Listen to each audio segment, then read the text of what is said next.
السلام عليكم ورحمة الله تعالى وبركاته. الحمد لله رب العالمين، والصلاة والسلام على سيد الأنبياء والمرسلين وعلى آله وأصحابه ومن تبعهم بإحسان إلى يوم الدين. أما بعد، فأعوذ بالله من الشيطان الرجيم. بسم الله الرحمن الرحيم. فصل لربك وانحر. وقال النبي صلى الله عليه وسلم في الحديث الشريف: إنما الأعمال بالنيات، أو كما قال النبي عليه الصلاة والسلام. কাছে এবং দূরে, দেশে কিংবা প্রবাসে, পৃথিবীর যে যে প্রান্ত থেকে তারশিদ একাডেমি কর্তৃক আয়োজিত মাসাইলে কুরবানির আলহামদুলিল্লাহ আজকে আমরা সর্বশেষ সেশন, অর্থাৎ আমরা যে 6টি সেশনে আমরা আমাদের মাসাইলে কুরবানিকে সাজিয়েছি, আজকে আমরা সর্বশেষ সেশন অর্থাৎ 6ষ্ঠ সেশনে উপস্থিত হয়েছি। আজকে আমরা যে বিষয়টি নিয়ে আলোচনা করব সেটি হচ্ছে সমকালীন প্রশ্ন এবং ভুল সংশোধন। আলহামদুলিল্লাহ, আমাদের যারা তারশিদ একাডেমির সাথে যুক্ত আছেন, আমাদের ছাত্র ছাত্রী যারাই আমাদের সাথে যুক্ত আছেন, আপনাদের সকলের আদেশে এবং আপনাদের সকলের অনুরোধে তারশিদ একাডেমি আয়োজন করেছে মাসাইলে কুরবানির ফ্রি লাইভ সেশন। আলহামদুলিল্লাহ, আপনারা ইতিপূর্বে আমাদের 5টি ক্লাস আলহামদুলিল্লাহ খুবই গুরুত্ব সহকারে দেখেছেন, আমাদের সাথে যুক্ত ছিলেন এবং আমাদেরকে খুবই ভালো করে সাপোর্ট করেছেন। এবং আমরাও চেষ্টা করেছি, তারশিদ একাডেমি কর্তৃপক্ষ চেষ্টা করেছে আপনাদেরকে আমাদের যে সমসাময়িক মাসালাগুলো আছে এবং আমাদের যে ভুল ভ্রান্তিগুলো হয় কুরবানির সময়, সেগুলো যেন একটু কমিয়ে আনতে পারি। অর্থাৎ আমাদের সাথে যারা যুক্ত আছেন তাদেরকে যাতে আমরা সঠিক মেসেজ, অর্থাৎ নবী করিম সাল্লাল্লাহু আলাইহি সাল্লাম যেভাবে আমাদেরকে আদেশ করেছেন কুরবানি করতে, এবং আমরা সঠিক নিয়মে যাতে আমরা কুরবানিটি করতে পারি, সেই জন্য তারশিদ একাডেমি কর্তৃক আয়োজন করেছে মাসাইলে কুরবানি। আলহামদুলিল্লাহ, তো হাঁটি হাঁটি পা করে আলহামদুলিল্লাহ আজকে আমরা সর্বশেষ সেশনে উপস্থিত হয়েছি এবং ইতিপূর্বে 5টি সেশনে আপনারা খুবই গুরুত্ব সহকারে দেখেছেন, বিভিন্ন দেশ থেকেও দেখেছেন আমাদেরকে, এবং আপনারা এটাও বলেছেন আপনারা খুবই উপকৃত হয়েছেন, এবং আপনারা এটাও বলেছেন যে আপনারা অনেক অজানা জিনিস আপনারা আলহামদুলিল্লাহ জানতে পেরেছেন। তো এটাই তারশিদ একাডেমি আপনাদের জন্য আয়োজন করেছে এবং প্রতিনিয়তই আমরা আপনাদের যে চাহিদা আছে সেই চাহিদা অনুযায়ী এবং আপনারা যে বিষয়গুলো অনুরোধ করেন আমরা সেই অনুযায়ী আমরা আগাতে চাই ইনশাআল্লাহ। তো আলহামদুলিল্লাহ, কুরবানির মাসাইলে কুরবানি নামক যে আমরা ফ্রি লাইভ সেশনটি চালু করেছিলাম, আলহামদুলিল্লাহ আজকে আমরা সর্বশেষ সেশনে উপস্থিত হয়েছি।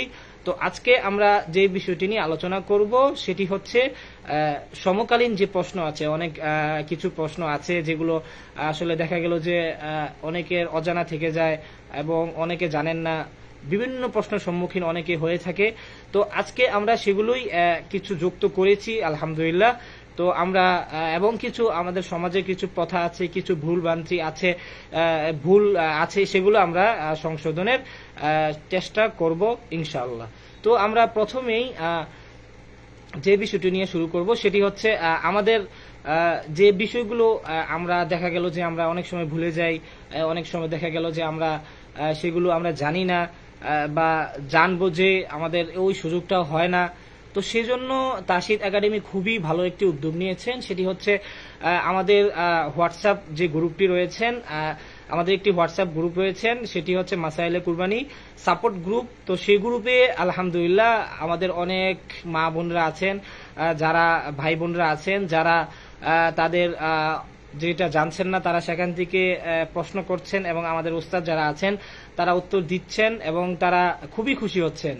তো আলহামদুলিল্লাহ, আপনারা যারা কুরবানির বিষয়ে কোনো সমস্যার সম্মুখীন আপনারা যদি কখনোই পড়ে থাকেন, আপনাদেরকে আমরা রিকোয়েস্ট করব আপনারা তারশিদ একাডেমি কুরবানি মাসাইলের যে সাপোর্ট গ্রুপটি রয়েছে হোয়াটসঅ্যাপ, সেখানে আপনারা যুক্ত হতে পারেন নির্দ্বিধায়, এবং আপনারা আপনাদের কুরবানির দিন এবং কুরবানির পর অথবা কুরবানির আগে আপনাদের যে কোনো বিষয়ের যে কোনো ধরনের প্রশ্ন ইনশাল্লাহ আপনারা ওখানে করতে পারেন। ইনশাল্লাহ আপনাদেরকে রেফারেন্স সহ এবং কোরআন হাদিসের আলোকে ইনশাল্লাহ দলিল সহ ইনশাল্লাহ উত্তর প্রদান করার আমরা সর্বোচ্চ চেষ্টা করছি এবং ইনশাল্লাহ করে যাব যদি আল্লাহ তাআলা আমাদেরকে সাহায্য করেন। তো আজকে আমরা বেশি কথা না বাড়িয়ে আমরা আজকের মূল আলোচনায় চলে যাই। তো আজকে আমরা যে বিষয়টি নিয়ে আলোচনা করব সেটি আমি আবারও বলছি, সমকালীন প্রশ্ন এবং ভুল সংশোধন। আলোচনার পূর্বে আমি আপনাদের কাছে অনুরোধ করব, যারা আমাদেরকে এখন দেখছেন এবং পরবর্তীতে দেখবেন, কাছে দূরে দেশে বিদেশে যে যেখান থেকে পৃথিবীর যে যে প্রান্ত থেকে আমাদেরকে দেখছেন, সকলের কাছে একটি আবেদন থাকবে, আপনারা আপনাদের পারিবারিক, আপনাদের বন্ধু ভাই ব্রাদার সকলের কাছে এই যে কুরবানির যে মেসেজ, অর্থাৎ দোষযুক্ত কুরবানি থেকে আমরা বের হয়ে আমরা যাতে দোষ মুক্ত কুরবানি করতে পারি, অর্থাৎ রাসূল সাল্লাল্লাহু আলাইহি সাল্লাম যেভাবে আমাদেরকে আদেশ করেছেন আমরা যেন সেভাবে কুরবানি করতে পারি, এবং আমাদের কুরবানির পশু এবং বিভিন্ন যে মাসাইলগুলো আছে সেগুলো যাতে আমরা সঠিক নিয়মে, বেসিক যে গাইডলাইনগুলো আছে সেগুলো যাতে আমরা ফলো করতে পারি, সেজন্য আমরা অবশ্যই এটি খেয়াল রাখবো। এবং এজন্য আমরা যারা আমরা এখন দেখছি এবং পরবর্তীতে দেখব, সকলের কাছে একটা আবেদন থাকবে, আপনারা ইসলামকে প্রসারের উদ্দেশ্যে আপনারা অবশ্যই এই লাইভটিকে শেয়ার করে দিতে পারেন আপনাদের নিজেদের টাইমলাইনে অথবা আপনাদের পারিবারিক মানুষদের কাছে।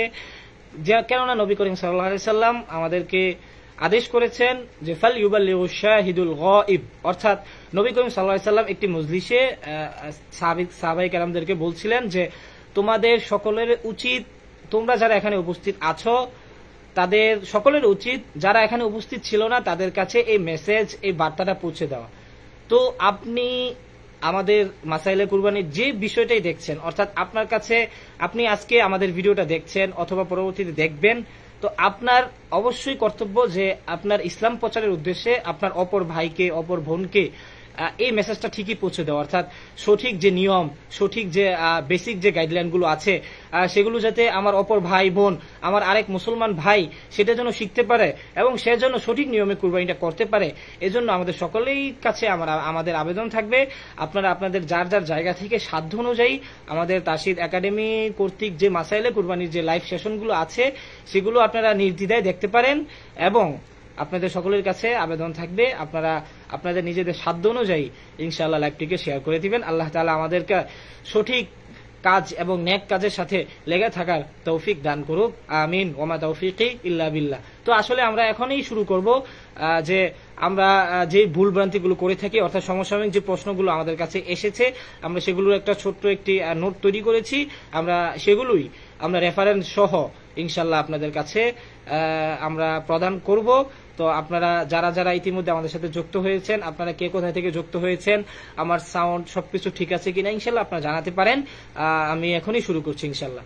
প্রথম যে বিষয়টি নিয়ে আমরা আলোচনা করব সেটি হচ্ছে, দেখা গেল যে আমাদের অনেক বাংলাদেশি প্রবাসী ভাই বোনেরা আছেন অথবা অনেকেই আছেন যারা বিদেশে থাকেন, দেশে কুরবানি করতে চান, অর্থাৎ তো দেখা গেল যে বিদেশে আছেন, আপনি দেশে কুরবানি গরু কিনেছেন বা কেনার জন্য টাকা দিয়েছেন, গরু কিনা হয়েছে, তো দেখা গেল যে আপনার নামে কুরবানিটা হবে, কিন্তু দেখা গেল যে আপনি যে দেশে আছেন, অর্থাৎ আপনি আমেরিকাতে আছেন, আমেরিকাতে দেখা গেল যে রাত, আর আমাদের দেশে দেখা গেল যে সকালে ঈদের নামাজ হয়ে গিয়েছে, অর্থাৎ আপনার নামাজ পড়ার পূর্বেই আপনার পশু জবাই হয়ে গেলে আপনার কুরবানি হবে কি না। তো সেই ক্ষেত্রে যদি আমরা এটির মূলনীতিতে ফিরে যাই, সেটি হচ্ছে বিদেশি ব্যক্তির কুরবানির ক্ষেত্রে পশুর স্থান ধর্তব্য, ব্যক্তির স্থান ধর্তব্য নয়। এই মূল উসুলের মাধ্যমে আমরা এটাই বুঝতে পারি যে কুরবানির পশু, আপনি যেখানে কুরবানির পশুটি কুরবানি হবে সেই স্থানটি ধর্তব্য, অর্থাৎ আপনি যদি বাংলাদেশের যেখানে কুরবানির জায়গা নির্ধারণ করেছেন সেখানে যদি ঈদের পর যদি কুরবানি করা হয় তাহলে আপনার কুরবানি অবশ্যই হয়ে যাবে। এবং এটি আদ-দুরুল মুখতারের 6 নম্বর খণ্ডের 319 নম্বর পৃষ্ঠায় এই মাসালাটি উল্লেখিত রয়েছে, আপনারা কেউ চাইলে দেখে নিতে পারেন। দ্বিতীয় যে বিষয়টি আমরা আলোচনা করব সেটি হচ্ছে মহিলাদের জন্য কুরবানির পশু জবাই করার অনুমতি আছে কিনা। আসলে অনেক মা বোনরা আছেন আমাদের সাথে যুক্ত আছেন, অনেকে আমাদের সহজে কোরআন শিখি মহিলা বেঁচে যারা আছেন ইতিমধ্যে আমাদের কাছে অনেকে প্রশ্নটি করেছেন, পার্সোনালি আমাকে অনেকে করেছেন যে হুজুর আমরা এটা করতে পারবো কিনা, যে আমরা মহিলা, যে অনেকের ইচ্ছে থাকে যে আমি একজন মহিলা আমি কেন পারছি না, অথবা আমার উপর কি আসলে এটা শরীয়তের দলিল কি, অথবা শরীয়তের মাসালা এটা কি। আসলে মহিলাদের জন্য শরীয়তের মাসালা এটা কুরবানি করতে পারবেন, আপনাদের জন্য কুরবানি পশু জবাই করা যায় যাচ্ছে। তবে যেহেতু মহিলাদের সৃষ্টিগতভাবে তাদেরকে কম সাহস দিয়ে তৈরি করা হয়েছে এবং তাদেরকে কম সাহস তাদেরকে দেওয়া হয়েছে, তো সেই ক্ষেত্রে কুরবানির পশু জবাই করা তাদেরকে নিরুৎসাহিত করা হয়েছে। তবে কোনো মহিলা যদি চান, কোনো মা বোনরা যদি চান যে না আমি কুরবানির পশু জবাই করব, আপনার যদি সাহস থাকে আপনি করতে পারেন, কোনো সমস্যা নেই। এটিও ফতুয়া হিন্দিয়া খণ্ড নম্বর 5 পৃষ্ঠা নম্বর 297-তে উল্লেখিত রয়েছে। তৃতীয় যে বিষয়টিতে আমরা যাব সেটি হচ্ছে, আমরা ইতিপূর্বে আলোচনা করেছি, সেটি হচ্ছে কত টাকা থাকলে আপনার কুরবানি ওয়াজিব হবে, অথবা আপনি কুরবানি আপনার উপর ওয়াজিব হবে, অথবা আপনি আপনার কুরবানি দিতে হবে। আমরা ইতিপূর্বে আলোচনা করেছি, আমি আজকেও এটিকে খুবই সংক্ষিপ্তভাবে আমরা আপনাদের কাছে পেশ করব ইনশাআল্লাহ। প্রথমেই বলবো যে প্রাপ্তবয়স্ক সুস্থ মস্তিষ্ক প্রত্যেক নর নারী যারা আছেন তারা জিলহজ মাসের যে 10 তারিখ রয়েছে, অর্থাৎ কুরবানির দিন ফজরের পর থেকে জিলহজ মাসের 12 তারিখ পর্যন্ত, 12 তারিখ সূর্যাস্ত পর্যন্ত যে সময়টুকু রয়েছে সেই সময়ের মধ্যে প্রয়োজনীয় অতিরিক্ত, অর্থাৎ প্রয়োজন ব্যতীত অতিরিক্ত নেশাব পরিমাণ সম্পদের মালিক হলে তার উপর কুরবানি ওয়াজিব হবে। ঠিক আছে, আমি বিষয়টা আপনাদেরকে বুঝাতে পেরেছি। তো নেশাব পরিমাণ সম্পদের মালিক হলে কুরবানি ওয়াজিব হবে। সেক্ষেত্রে টাকা পয়সা, সোনা রূপা, অলংকার, ব্যবসা, খোরাকির প্রয়োজন আসে না, অর্থাৎ বসবাস এবং খোরাকির প্রয়োজন আসে না এমন জমি, প্রয়োজন অতিরিক্ত বাড়ি, ব্যবসায়িক পণ্য, অপ্রয়োজনীয় সকল আসবাবপত্র কুরবানির নেশাবের ক্ষেত্রে গ্রহণযোগ্য অথবা হিসাবযোগ্য। আমি আপনাদেরকে বুঝাতে পেরেছি, অর্থাৎ প্রয়োজন অতিরিক্ত যা কিছুই আছে সবকিছুই কুরবানির নেশাবের হিসাবযোগ্যতে গণ্য হবে, অথবা এটা গণ্য হবে। আর আমরা যদি নেশাব ইয়াটা দেখি যে স্বর্ণ এবং রূপার ক্ষেত্রে কি, স্বর্ণ এবং রূপার ক্ষেত্রে, স্বর্ণের ক্ষেত্রে আমরা সকলেই জানি 7.5 ভরি স্বর্ণ এবং 52.5 তোলা রূপা, এবং টাকা পয়সা এবং অন্যান্য বস্তুর ক্ষেত্রে নেশাব হলো এর টাকা পয়সা এবং অন্যান্য ক্ষেত্রে নেশাব হলো যে 52.5 তোলা যে রূপা রয়েছে এর সমপরিমাণ হওয়া। আর সোনা রূপা কিংবা টাকা পয়সা এগুলো কোনো একটি যদি পৃথকভাবে নেশাব পরিমাণ না থাকে, কিন্তু প্রয়োজন অতিরিক্ত একাধিক বস্তু মিলে, অর্থাৎ আপনার প্রয়োজন অতিরিক্ত যে একাধিক বস্তু মিলে যদি 52.5 তোলা রূপার সমমূল্যের পরিমাণ হয়ে যায়, তাহলে আপনার উপর কুরবানি ওয়াজিব হবে। এটিও ফতুয়া তাতারখানিয়ার 17 নম্বর খণ্ডের 405 নম্বর পৃষ্ঠায় এই মাসালাটি উল্লেখিত রয়েছে, আপনারা কেউ চাইলে ইনশাআল্লাহ ওখানে দেখে নিতে পারেন। তারপরে আমরা যে বিষয়টি উল্লেখ করব সেটি হচ্ছে, দরিদ্র ব্যক্তি যদি পশু কিনে ফেলে তাহলে তার কি করণীয়। আসলে অনেক দরিদ্র ব্যক্তিরা আছেন, তাদের ইচ্ছা থাকে যে আমিও একটি পশু কিনবো, কুরবানি করব। তো যারা দরিদ্র ব্যক্তি আছেন, আমার কাছে এই প্রশ্নটি অনেকবার এসেছে, এজন্য আমি এই প্রশ্নটি এখানে যুক্ত করেছি। তো সেটি হচ্ছে, দরিদ্র ব্যক্তি যদি পশু কিনে ফেলে তাহলে তার উপর কুরবানি করা ওয়াজিব হয়ে যাবে। অর্থাৎ কোন দরিদ্র ব্যক্তি যদি পশু কিনে ফেলে তাহলে অবশ্যই তার উপর কুরবানি ওয়াজিব হয়ে যাবে। এটিও ফতুয়া হিন্দিয়ার খণ্ড নম্বর 5 296 নম্বর পৃষ্ঠায় উল্লেখিত রয়েছে। তারপর আমরা যে বিষয়টি উল্লেখ করব সেটি হচ্ছে, কুরবানির 3 দিনে কোনো যার উপর কুরবানি ওয়াজিব হয়েছে তিনি কুরবানির পশু কিনতে পারেননি, কোনো কারণবশত তিনি কুরবানির পশু কিনতে পারেননি, তাহলে তা কি করণীয়। তো এইটার ক্ষেত্রে যদি আমরা বলি যে ব্যক্তি যার উপর কুরবানি ওয়াজিব হয়েছে এবং তিনি 3 দিনের যে কুরবানির যে 3টি দিন ধার্য করা হয়েছে সেই 3 দিনেও সে কুরবানির পশু কিনতে পারেননি যে কোনো কারণে, তাহলে তার উপর একটি ছাগলের সমপরিমাণ মূল্য সৎকার করতে হবে। এটিও আব্দুল মুখতারের 6 নম্বর খণ্ডের 320 নম্বর পৃষ্ঠায় এই মাসালাটি উল্লেখিত রয়েছে। তারপর যে আমরা বিষয়টি উল্লেখ করব সেটি ইতিপূর্বে আমি আলোচনা করেছি। আমি আবারও সকলের আবেদনের ক্ষেত্রে এবং আজকের সমকালীন যে প্রশ্নগুলো আছে এই প্রশ্নতে এটিও উল্লেখিত এবং এই প্রশ্নটিও খুবই গুরুত্বপূর্ণ, এই জন্য আমি এটি এনেছি। সেটি হচ্ছে ঈদের নামাজের আগে কুরবানি করলে কি কুরবানি ওয়াজিব হবে, অর্থাৎ কুরবানি হবে কি আপনার? সেক্ষেত্রে যে জবাবটি আমরা দিব সেটি হচ্ছে অবশ্যই না। আমরা ইতিপূর্বেই অবশ্যই আমাদের যে শর্ত এটি হচ্ছে কুরবানির নামাজের পর, অর্থাৎ ঈদের যে নামাজ আছে ঈদের নামাজের পর থেকে 12ই জিলহজের সূর্যাস্তের পূর্ব পর্যন্ত আপনি যে কোনো সময় এই কুরবানি করতে পারবেন, অর্থাৎ ঈদের নামাজের পর ধর্তব্য হবে। ঈদের আগে আপনি যদি কুরবানি করেন সেটি আপনার শুধুই গোশত খাওয়া হবে, আপনার কুরবানি হবে না। ঠিক আছে, তো আমরা অবশ্যই এটি খেয়াল রাখবো। এটিও হেদায়াতে যে হেদায়াত গ্রন্থ আছে সেই হেদায়াত 4 নম্বর খণ্ডের 72 নম্বর পৃষ্ঠায় এই মাসালাটি উল্লেখিত রয়েছে। তারপর আমরা যে বিষয়টি আলোচনা করব সেটি হচ্ছে কুরবানির গোশত কিভাবে বন্টন করব। সামান্য কম বেশি হলে কি অসুবিধা আছে? অর্থাৎ দেখা গেল যে আপনারা 7 জন মিলে কুরবানি করছেন, তো 7 ভাগে ভাগ করা হলো কিন্তু কিছু কম বেশি হলো, তো সেই ক্ষেত্রে এটার উত্তর যদি আমরা দেওয়ার চেষ্টা করি সেটি হচ্ছে অবশ্যই যদি কম বেশি হয় তাহলে আপনাদের কারোর কুরবানি হবে না। অবশ্যই আপনাদের খেয়াল রাখতে হবে যেন কোনোভাবেই কম বেশি না হয় এবং কম বেশি করার কোনোভাবেই সর্বোচ্চ চেষ্টা করবে, সর্বোচ্চভাবে একদম ওজন করে সবাইকে সমপরিমাণ শরীক যারা আছেন সকলকে সমপরিমাণ গোশত সবকিছু সমান সমান দিতে হবে, না হলে কুরবানি সহি হবে না। এটিও আদ-দুরুল মুখতারের 6 নম্বর খণ্ডের 326 নম্বর পৃষ্ঠায় উল্লেখিত রয়েছে। তারপর যদি আমরা আসি ভালো পশু, আপনি একটি কুরবানির পশু ক্রয় করেছেন, পশুটি দোষ মুক্তই ছিল, অর্থাৎ তার কোনো প্রবলেম ছিল না, তার কোনো রোগ বালাই ইত্যাদি কিছুই ছিল না। কিন্তু যখন আপনি এটি বাড়িতে এনেছেন অথবা আপনি কেনার 1-2 দিন পর অথবা আপনার কুরবানি দেওয়ার পূর্বেই সেটি দোষযুক্ত হয়ে গিয়েছে, মানে খারাপ হয়ে গিয়েছে, অর্থাৎ তার একটা কোনো সমস্যা হয়ে গিয়েছে, অথবা কুরবানির যে শর্ত আছে অর্থাৎ পশু হতে হবে দোষমুক্ত, লেজ কাটা, তারপর ইত্যাদি যেগুলো আছে এগুলো থেকে এটা দোষযুক্ত হয়ে গিয়েছে, তো সেক্ষেত্রে আপনার কি করণীয়? সেক্ষেত্রে আপনার কুরবানি জায়েজ হবে না, অবশ্যই আপনার নতুন পশু ক্রয় করে কুরবানি করতে হবে। এটিও আদ-দুরুল মুখতারের 6 নম্বর খণ্ডের 323 নম্বর পৃষ্ঠায় উল্লেখিত রয়েছে। তারপর আমরা যে বিষয়টি আলোচনা করব সেটি হচ্ছে পশু যখন আপনারা ক্রয় করবেন তখন আপনার যে বিক্রেতা আছে তিনি আপনাকে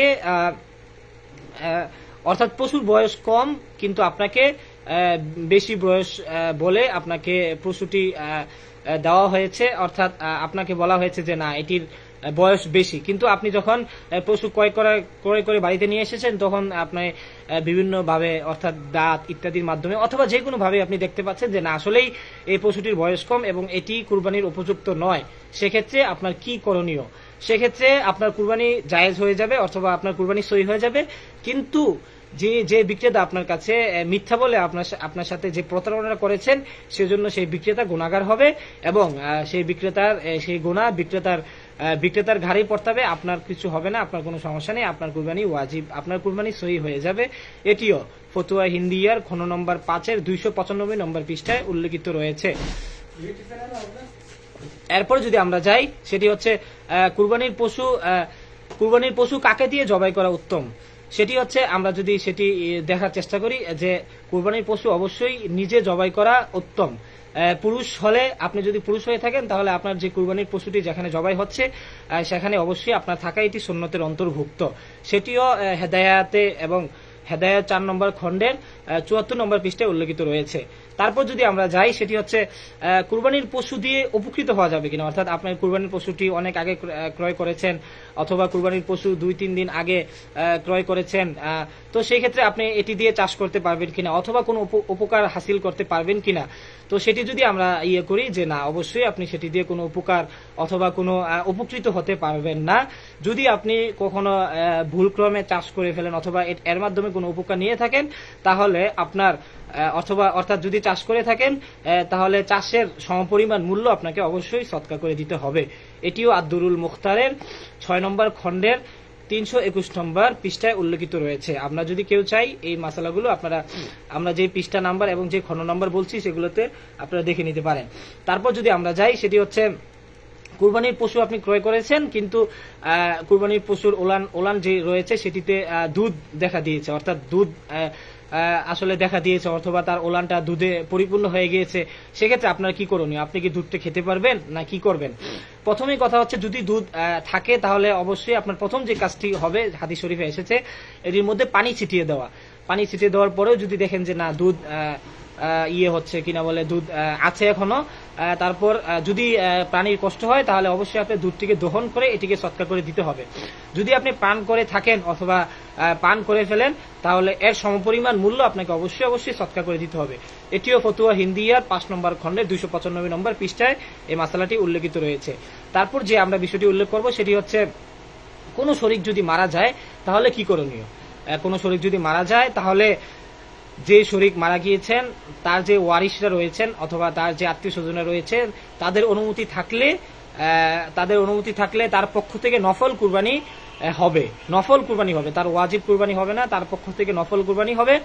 আর যদি শরীকদের কাছ থেকে যদি, অর্থাৎ ওয়ারিশ যারা আছেন অথবা তার আত্মীয় স্বজন যারা আছেন, তাদের জন্য অনুমতি না থাকে, তাহলে যে শরীকরা না আপনারা আছেন, অর্থাৎ আপনারা 7 জন মিলে কুরবানি করার নিয়ত করেছেন, এর মধ্যে একজন মৃত্যুবরণ করেছেন, তো সেই একজনকে আপনারা 7 জন মিলে সেই একজনের টাকা, যে টাকাটা তার থেকে আপনারা নিয়েছেন, সেই টাকাটা আপনারা পরিশোধ তার পরিবারের কাছে হস্তান্তর করে দিবেন, অথবা আপনারা অন্য শরীক এখানে যুক্ত করে নেবেন, আর যে শরীক মারা গিয়েছেন তার টাকাটা আপনারা তার পরিবারের কাছে হস্তান্তর করে দিয়ে দিবেন।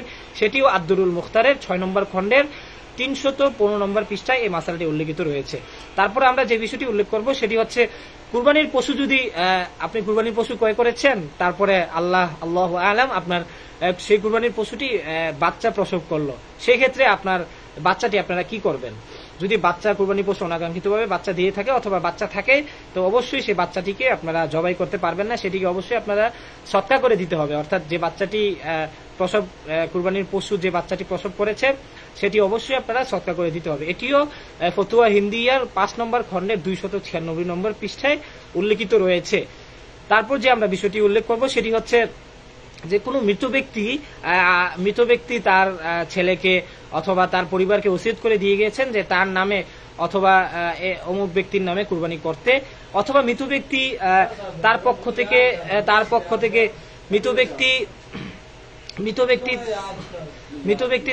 থেকে কুরবানি করার ওসিয়ত করে গিয়েছেন, তো সেই ক্ষেত্রে তার যে পরিবার আছেন সেই পরিবার কুরবানির গোশত ভক্ষণ করতে পারবে কিনা, এই ক্ষেত্রে আমরা যে উত্তরটি আপনাদেরকে প্রদান করব, অথবা আমরা যে বিষয়টি আমরা হাদিসের কিতাব এবং মাসালার কিতাবে পেয়েছি, সেটি হচ্ছে, যদি ওসিয়ত করে থাকে তাহলে আপনার গোশত খেতে পারবেন না, পুরোটাই গরিবদের মাঝে সদকা করে দিতে হবে। যদি ওসিয়ত না থাকে তাহলে অবশ্যই আপনি সেই কুরবানির গোশত আপনারা খেতে পারবেন, এতে কোনো সমস্যা নেই। যদি ওসিয়ত করে থাকে তাহলে যদি ওসিয়ত করে থাকে তাহলে আপনার কুরবানিটি, যে কুরবানি করেছেন সেই কুরবানির গোশত গরিবদের মাঝে অবশ্যই সদকা করে দিতে হবে। এটিও আদ-দুরুল মুখতারের 6 নম্বর খণ্ডের 325 নম্বর পৃষ্ঠায় উল্লেখিত রয়েছে। তারপর আমরা যে বিষয়টি উল্লেখ করব সেটি হচ্ছে, অন্য ধর্ম লোকদের মাঝে আপনি গোশত বিতরণ করতে পারবেন কি না, অথবা ইতিপূর্বে আমাদের কাছে এই মাসালাটি অনেকে জানতে চেয়েছেন যে আপনি কুরবানি করেছেন, আপনার পাশে অন্য ধর্মের মানুষ আছে, তাদেরকে আপনারা কুরবানি গোশত দিতে পারবেন কিনা। তো অবশ্যই আপনারা অন্য ধর্মের মানুষদের মাঝেও কুরবানি গোশত দেওয়া জায়েজ আছে, এটি কোনো সমস্যা নেই। এটিও ফতুয়া হিন্দিয়ার 5 নম্বর খণ্ডের 300 পৃষ্ঠায় এই মাসালাটি উল্লেখিত রয়েছে।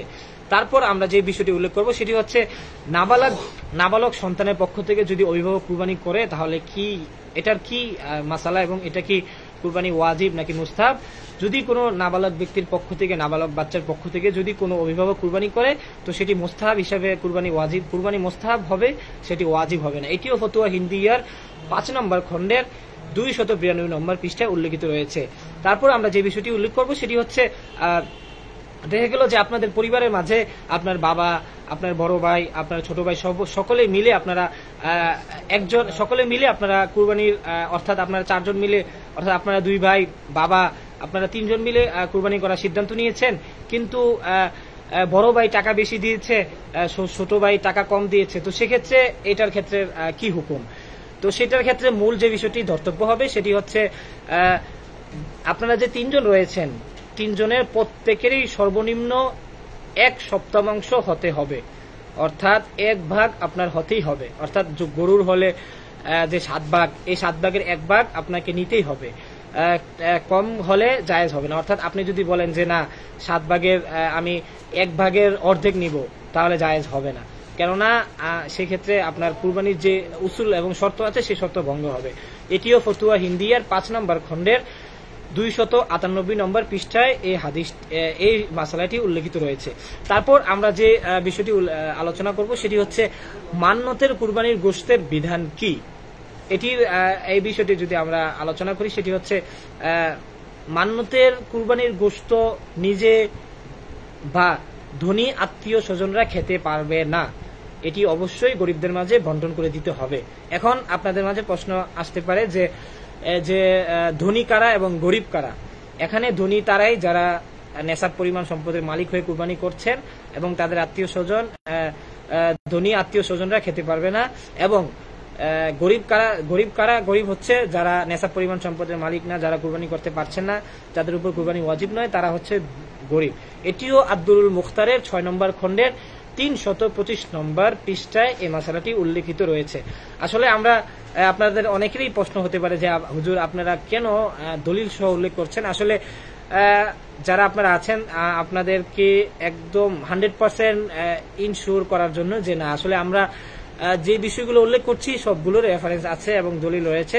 আপনারা চাইলে আমরা যে ফতোয়া হিন্দি এবং আব্দুল মুখতার যে রেফারেন্স দিচ্ছি, এই দুইটি বিশ্ববিখ্যাত বই এবং বিশ্ববিখ্যাত কিতাব ফতুয়ার ক্ষেত্রে এবং খুবই প্রসিদ্ধ কিতাব। তো এই দুইটি বই যদি আপনারা করেন তাহলে অবশ্যই আপনারা এগুলো ইনশাল্লাহ ওখানে পেয়ে যাবেন ইনশাল্লাহ।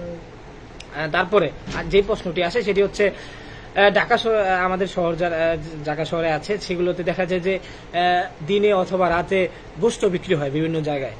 আমিও দেখেছি বিভিন্ন জায়গায় গোশত বিক্রি হয়। তো সেটি ক্রয় করা যাবে কিনা। এখানে একটি বিষয় সেটি হচ্ছে আপনি যে কুরবানি করছেন আপনি কারো কাছে গোশত বিক্রি করা জায়েজ হবে না, এটি কোনোভাবে জায়েজ নয় গোশত বিক্রি করা। তবে আপনি কোনো গরিবকে হাদিয়া দিয়েছেন, পরবর্তীতে সেই গরিব বিক্রি করেছেন, সেটি জায়েজ আছে। কিন্তু কুরবানি যিনি করছেন সেই কুরবানি করা ব্যক্তি গোশত বিক্রি করতে পারবে না, সেটি অবশ্যই আমরা খেয়াল রাখবো। এটিও ফতোয়া হিন্দিয়ার 5 নম্বর খণ্ডের 300 পৃষ্ঠায় 300 পৃষ্ঠায় এই মাসালাটি উল্লেখ রয়েছে। তারপর যদি আমরা যাই, আসলে সময় অল্প, আমাদের সময় প্রায় শেষ পর্যায়ে, কিন্তু আমাদের আলো অনেক মাসালাগুলো রয়েছে। তো আমরা চাইবো খুবই দ্রুত ইনশাল্লাহ সেটি আপনাদের মাঝে আলোচনা করা। সেটি হচ্ছে কুরবানি পশু যিনি জবাই করেন অথবা যিনি কসাই রয়েছেন, যিনি আপনার সাথে কাজ করছেন অথবা আপনার কুরবানির পশুর কাটা এবং কসাই করার সহযোগিতা করছেন, তাদেরকে আপনি গোশত দিতে পারবেন কিনা অথবা পারিশ্রমিক হিসাবে গোশত দিতে পারবেন কিনা। আমি যদি আরো বিস্তারিত বলি, সেক্ষেত্রে পারিশ্রমিক হিসাবে কোনোভাবে আপনি তাদেরকে গোশত দিতে পারবেন না। অনেক ক্ষেত্রে দেখা গেছে অনেক কসাইদেরকে আপনারা মানে দরদাম করেন, আপনারা যারা কুরবানি দেন, আমরা যারা কুরবানি দেই দরদাম করে, অর্থাৎ দেখা গেল যে কসাইও অনেক কমে রাজি হয়ে যায়। কারণ হচ্ছে কসাই ভাবে যে আমাকে 5 কেজি 3 কেজি 2 কেজি ইত্যাদি গোশত দেওয়া হবে। তো সেক্ষেত্রে কসাইও অল্প টাকায় রাজি হয়ে যায়, পরবর্তীতে কসাই গোশত চায় এবং আপনারাও দিতে বাধ্য থাকেন। তো সেই ক্ষেত্রে আপনারা যদি পারিশ্রমিক হিসাবে যদি কসাইকে গোশত দেন তাহলে কোনোভাবেই এটি জায়েজ হবে না। আপনারা তাকে হাদিয়া স্বরূপ দিতে পারেন, কোনো সমস্যা নেই। অন্য গরিবদের মাঝে যেভাবে আপনারা সদকা হিসাবে দিচ্ছেন, গরিবদেরকে দিচ্ছেন, সেই ক্ষেত্রে আপনারা কসাইকেও সেই হিসাবে দিতে পারেন, কিন্তু তাকে পারিশ্রমিক হিসাবে কোনোভাবেই আপনি কুরবানির পশুর গোশত এবং কুরবানির পশুর যে যা কিছুই হয়, পা মাথা ইত্যাদি কোনো কিছুই আপনি তাদেরকে দিতে পারবেন না। আপনি অবশ্যই এটি খেয়াল রাখতে হবে। এবং এই ক্ষেত্রে আমি আপনাদেরকে একটা বিষয় বলবো, সেটি হচ্ছে যখনই আপনারা কসাই ঠিক করবেন তখনই আপনারা এই বিষয়টা বিস্তারিত তাদের কাছে বলে নেবেন যে আমরা আপনাকে গোশত দিব না, অথবা হাদিয়া স্বরূপ আমরা এতটুকু দিব, আপনারা রাজি হলে আসেন, অথবা এই টাকার বিনিময়ে আপনি আমাদের গরুটি বানিয়ে দিবেন। সেটা আমরা আপনাদেরকে বলবো, যাতে আগেই আপনারা সেটি করে নেবেন। তারপর আমরা যে বিষয়টি সর্বশেষ যে বিষয়টি নিয়ে আলোচনা করব সেটি হচ্ছে মা বোনদের যে স্বর্ণ অলংকার আছেন। আমার কাছে ইতিমধ্যে অনেকে প্রশ্ন করেছেন যে মা বোনদের স্বর্ণ অলংকার থাকলে আমাদের কি কুরবানি দিতে হবে কি? অবশ্যই যদি মা বোনদের যে অলংকার স্বর্ণ অলংকার আছে সেগুলো যদি নেশাব পরিমাণ সম্পদের মালিক হয় তাহলে অবশ্যই আপনাদেরকে কুরবানি দিতে হবে। এটিও আদ-দুরুল মুখতারের 6 নম্বর খণ্ডের 313 নম্বর 313 নম্বর পৃষ্ঠায় উল্লেখ রয়েছে। তো সেটিও আমরা খেয়াল করব ইনশাল্লাহ। তো আমরা সমসাময়িক কিছু প্রশ্ন নিয়ে আলোচনা করেছি। তো এখন আমরা যেটি নিয়ে আলোচনা করব সেটি হচ্ছে কিছু আমরা সমাজের কিছু প্রথা রয়েছে, কিছু ভুল আমরা অনেকেই করি অথবা আমরা অনেকে জানি না সেই হিসাবে করি।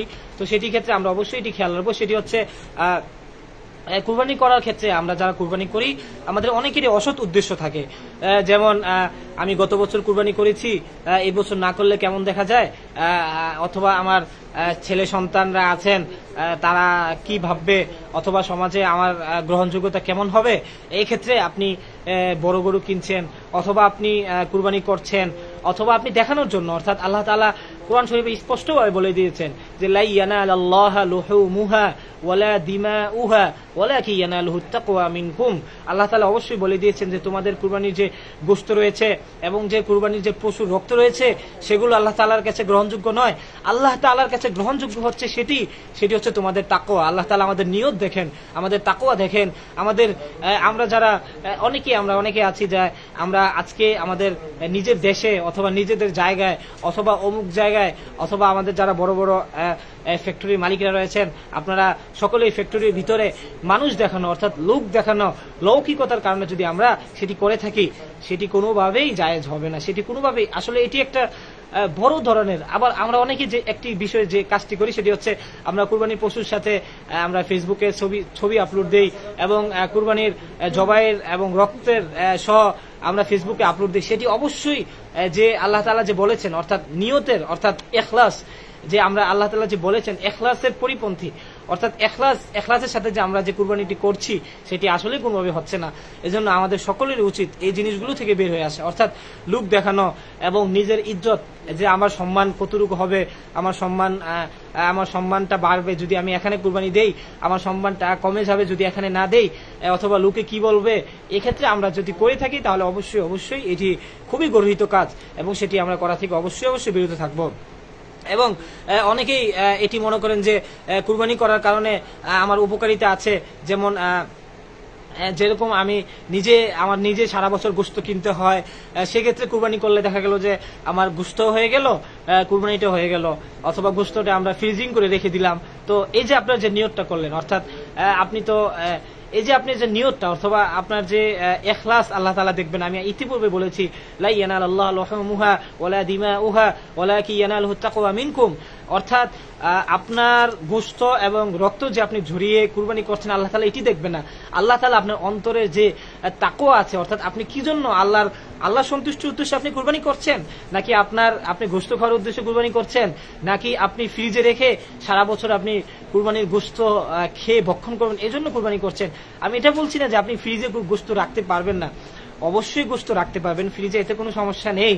কিন্তু আমার যে নিয়ত অথবা আমার যে ইখলাস অথবা আমি যে চিন্তাটা করছি যে আমার উপকার হবে, অথবা আমি গোশত ফ্রিজে রেখে দিব, অথবা আমার তো গোশত কিনতেই হয়, তাহলে আমি কুরবানিটা করেই ফেলি, তাহলে তো গোশত আর কিনতে হচ্ছে না।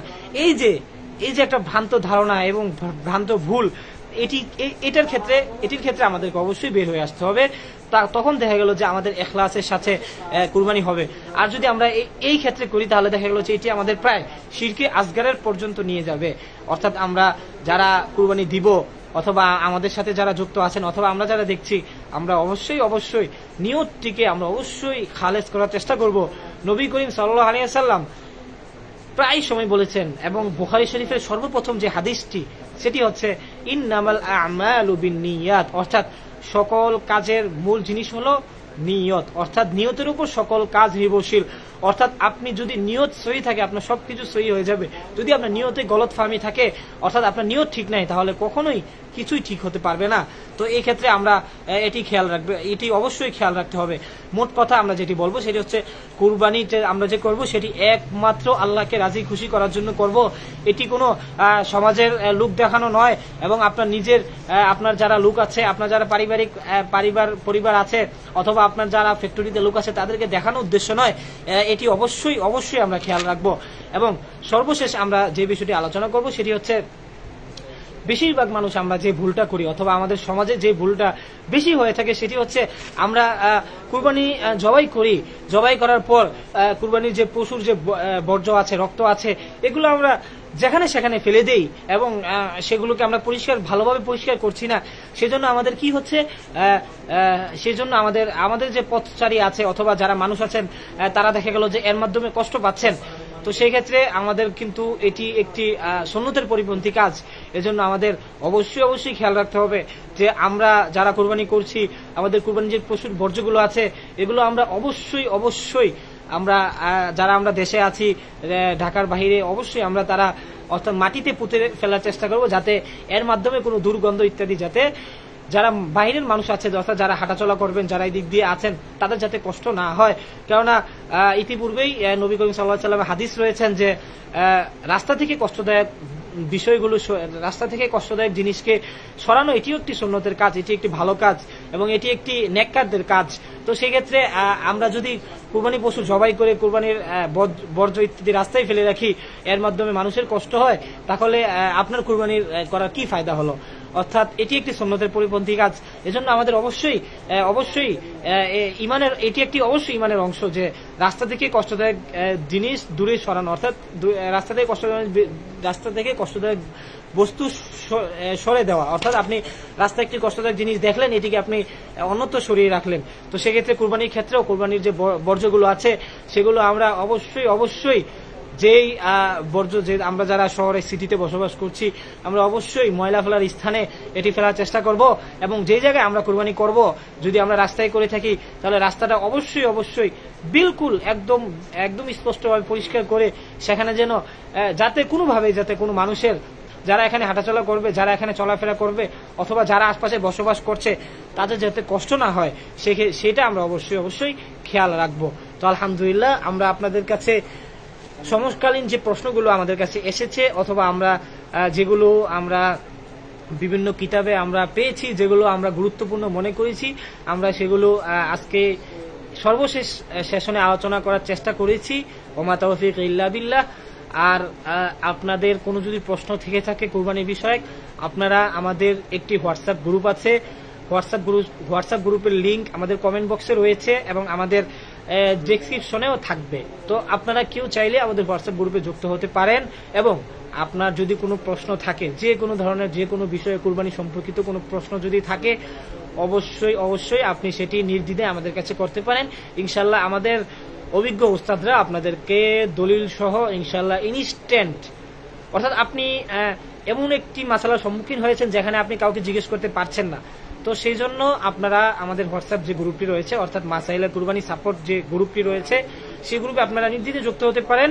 এখানে আপনারা আপনাদের নির্দ্বিধায় প্রশ্ন করতে পারেন, অথবা আপনারা যদি পার্সোনালি আমাদেরকে প্রশ্ন করতে চান, সেক্ষেত্রে আমাদের তারশিদ একাডেমি যে হোয়াটসঅ্যাপ নাম্বারটি রয়েছে, সেখানে হোয়াটসঅ্যাপে আপনারা কল দিতে পারেন, অথবা মেসেজ করতে পারেন, অথবা আমাদের যে হটলাইন নাম্বারটি রয়েছে সেখানেও আপনারা আমাদেরকে কল করতে পারেন সরাসরি, এবং আমাদের উস্তাদদের কাছে আপনারা সেই মাসালাগুলো জেনে নিতে পারেন। তো সর্বশেষ আমরা যে বিষয়টি আলোচনা করব, আমরা আলোচনা একদম শেষ পর্যায়ে চলে এসেছি। এখন আমরা তারশিদ একাডেমির কিছু বিষয় নিয়ে আপনাদেরকে আলোচনা করব। আলহামদুলিল্লাহ, তারশিদ একাডেমি গত রমজান থেকে আপনাদের দোয়ায় বৃহৎ আকারে ইনশাল্লাহ কোরআনের খেদমত করার চেষ্টা করছে। আলহামদুলিল্লাহ, সেই ধারাবাহিকতায় ইতিপূর্বে আমাদের কাছে প্রায় 500 থেকে 600 ছাত্রছাত্রী আলহামদুলিল্লাহ আমাদের কাছ থেকে কোরআন শিখছেন, হাদিস শিখছেন, নাজারা পড়ছেন, হিফজ পড়ছেন। তো আলহামদুলিল্লাহ, আপনারা যারা ইতিপূর্বে আমাদের সাথে যুক্ত হয়েছেন তারা তো সকলেই জানেন।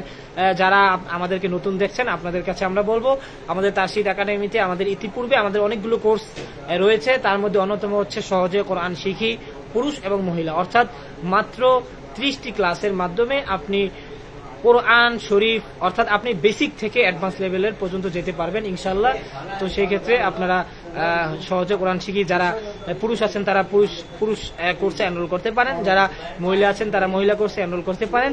এবং আমাদের একটি রেকর্ডেড কোর্স রয়েছে, সেটি হচ্ছে অর্থ জেনে নামাজ পড়ি, অর্থাৎ আপনি কিভাবে আপনার নামাজটাকে সুন্দর করতে পারেন, অথবা আপনি নামাজ পড়ছেন অথবা আপনি আল্লাহু আকবার বলছেন কিন্তু আপনি জানেন না আল্লাহু আকবারের অর্থ কি, আপনি সামি আল্লাহু লিমান হামিদা বলছেন কিন্তু আপনি জানেন না এটা অর্থ কি, আপনি বৈঠকে আপনি দোয়া পড়ছেন কিন্তু আপনি জানেন না এটা অর্থ কি, তো আপনার নামাজটা কি আপনার পরিপূর্ণভাবে হচ্ছে?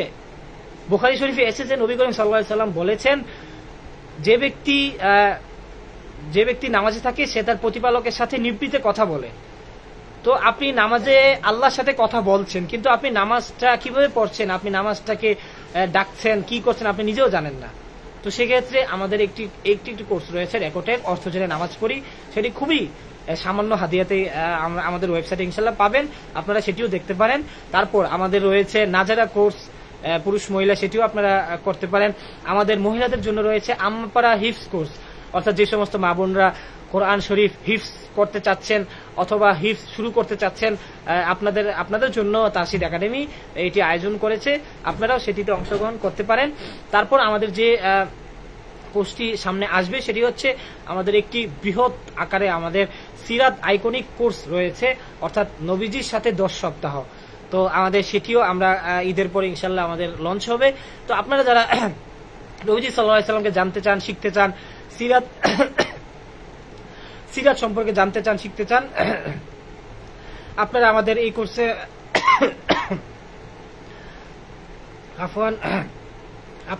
কোর্সে অংশগ্রহণ করতে পারেন এবং আপনারা আমাদের এই কোর্সটির মাধ্যমে উপকৃত হতে পারেন। তো সকলে ভালো থাকবেন, সুস্থ থাকবেন এবং তারশিদ একাডেমির সাথেই থাকবেন। আসসালামু আলাইকুম ওয়া রাহমাতুল্লাহি ওয়া বারাকাতুহু।